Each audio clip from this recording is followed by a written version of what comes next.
can't remember if we're doing hello. Okay. I can't remember if we're doing hellos or not. Is it me you're looking for?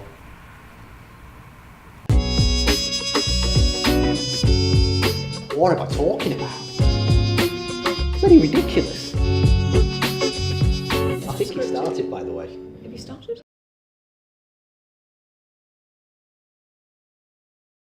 Hello everybody, back to this week's vlog from Assad and I. And on the agenda today, I put paying for paperclips.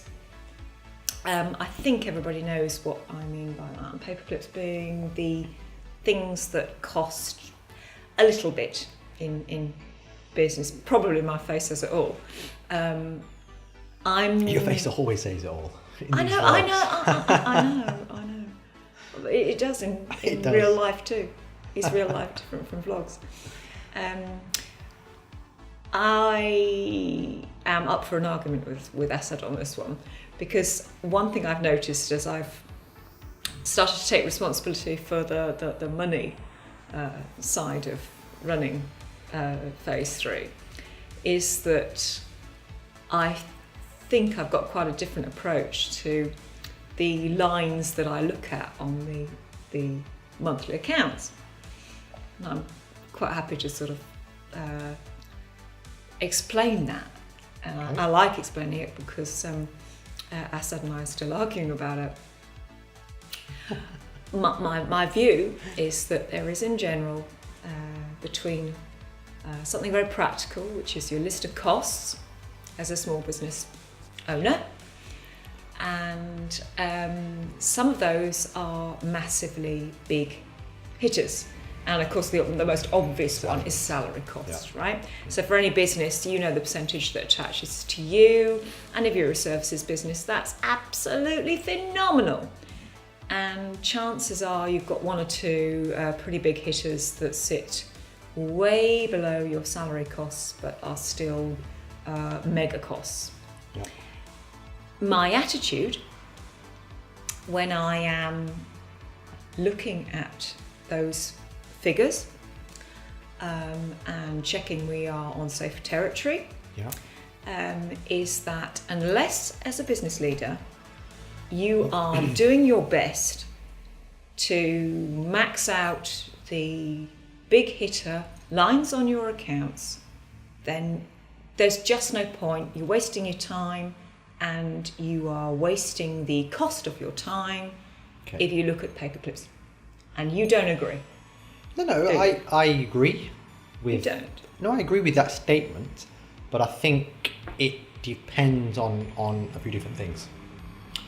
Firstly, I think it depends on the stage of your business.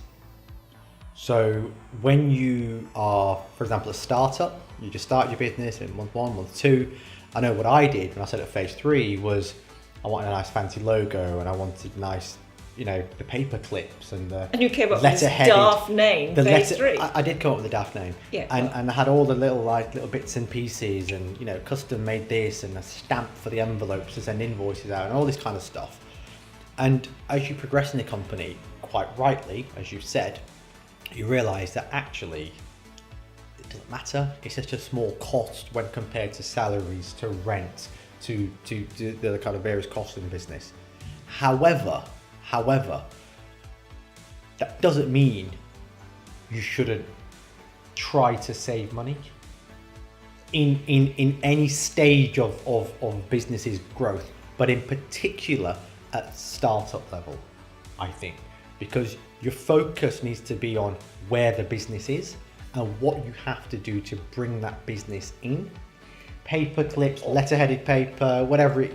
But I think that all you're really saying there, because those costs are the same, is that those are not marginal costs.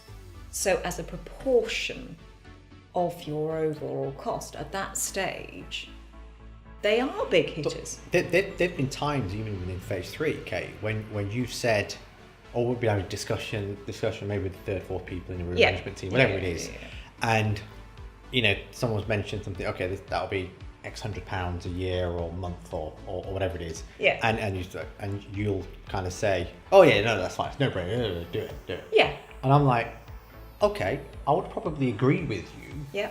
but I don't think you should be as dismissive as quickly to the costs involved.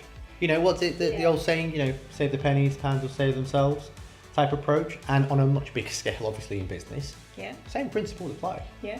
Same principle to apply. So I don't disagree with the fundamental basis of your just the argument, is it? But you know what you're saying about say paying for paperclips. But I think maybe just, you know, think on that a little bit more, depending on what stage of the business you're at, and look at where the real value and the real return is going to come from in your business. Clearly, it isn't going to come from, as we've got some lime green paperclips. Paperclips, yeah. Paperclips. Yeah. I'd like to adapt your word dismissive. I'm not dismissing the saving of small money. What I am saying is that two things. As a business leader, you probably cannot afford your time having that debate yourself. Because if you're not looking after, I mean, for us, it's how much money is coming in, the revenue, and the cost of our people, then you are not using your time wisely. And second, my second point, which is about not dismissing it, is that if those small extra costs have a fighting chance of enabling the people that you support and manage to do better with the big hitter numbers, then chances are it's a darn easy decision. Okay. Or at least let them make it themselves. So are we agreeing then? As we come to the end of this vlog, are we actually agreeing?